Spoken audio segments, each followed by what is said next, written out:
ibyo Bruce amaze kuvuga bisaba iki ntabwo nabyumvise neza. Monetization ya social media y'imbuga nkoranyambaga. Ikibazo rero abantu bahura nacyo mu Rwanda ni iki? Kuki ugomba kwita undi muntu w'ahandi kugira ngo ukore amafaranga utari umunyarwanda? Ikibazo ni iki? Niki ngo tugikemure? Bruce, ni ikihe kibazo gihari kuki social media hano mu Rwanda zidahinduka amafaranga? Uyu ni umwanya kuko n'urubyiruko hanze iki kintu kiri kuvugwa cyane. Murakoze nyakubahwa Perezida wa Repubulika. Kugira ngo umuntu akorere amafaranga ku mbuga nkoranyambaga hari ads, publicité zinyuraho. Izo publicité nizo dukuramo amafaranga. Ni ukuvuga ngo ibigo bije kwamamaza, nk'urugero nasohoye indirimbo, iyo ndirimbo sinzi niba mujya mubibona iyo mugiye mu bindi bihugu, iyo ugerageje nko kuyikandaho hari akavideo gato gatambuka kamamaza, ukabanza ukakareba, abo bantu baba bishyuye, ayo niyo mafaranga aza akagaruka akagera ku wakoze iyo content. Hano mu Rwanda rero bisa nkaho twese turi premium, bisa nkaho twese twishyuye kujya tureba tutarebye publicity. Izo publicity ntabwo zijya zinyuramo. Muri ubwo buryo rero ntabwo tubasha gukorera amafaranga uko bikwiye. Byakemuka bite technically? Yes, Scovia yenda hari igitekerezo afite kuri ngingo. Murakoze nyakubahwa Perezida wa Repubulika, nanjye ndi umwe mu bazikeneye cyane. Iki kiganiro kigeze kiba kuko ari ibintu biri tekiniko muri ICT. Tuza kujya mu kiganiro na Minisitiri w'Urubyiruko ndetse n'umukozi ukora muri Minisiteri y'Ikoranabuhanga.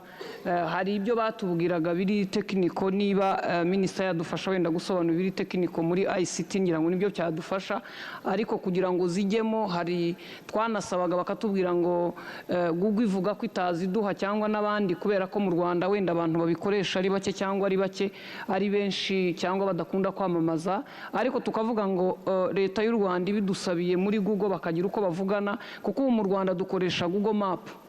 Niba Google Map nshobora kuyikoresha nkayobora umuntu aho ntuye ntamuyoboye ku giti cy'umwembe, ni ukuvuga ngo na ads zishobora kuza. Niba ICT badufasha mu buryo buri tekiniko badufasha.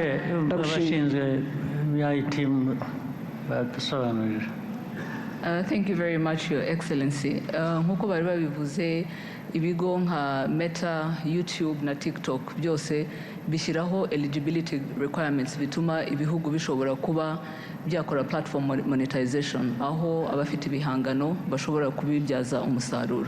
Bakurikiza ibintu bitatu. Icya mbere ni regulatory compliance, kandi ibyo twarabyujuje, nibyo bareba data protection, intellectual property na taxation, ibyo turabyujuje nk'igihugu. Icya kabiri bareba nkuko Bruce Melody yarabivuze ni volume of advertisements. No kuvuga ngo dufite abantu benshi bashobora kuba bakwadvertisinga kuri izi mbuga nkoranyambaga, bikadufasha bikadufasha kugira ngo uko tuzamura iyo volume ya advertisement n'aba local content creators bagire percentage bashobora kubonaho, ari naho ngira ngo tukiri hasi kuri izo volumes. Ngira ngo ntanze urugero, biba bisaba nibura hagati ya igice cya miliyoni na miliyoni y'amadolari ku kwezi in terms of volumes of advertisement kugira ngo igihugu gishobore kuba cyaba eligible.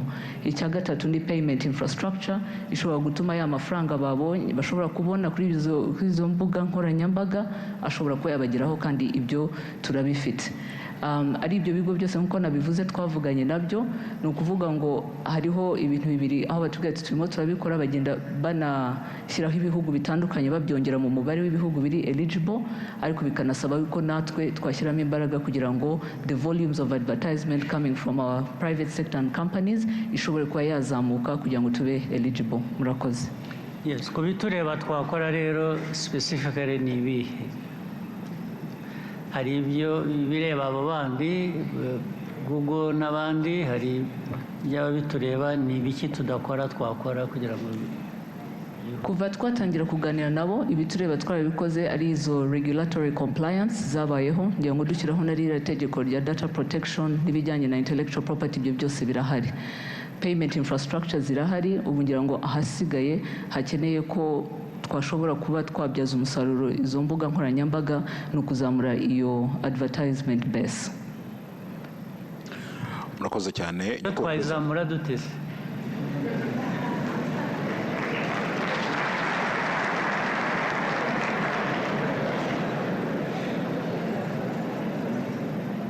tuyizamure duti.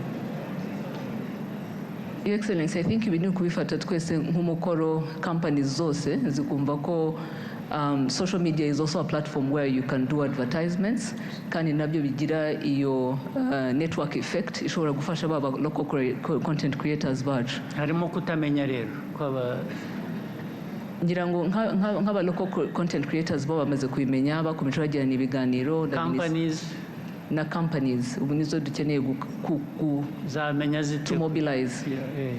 Twabikora dukwiye kubikora reka dukora iyo mobilization. Thank you, sir. Okay.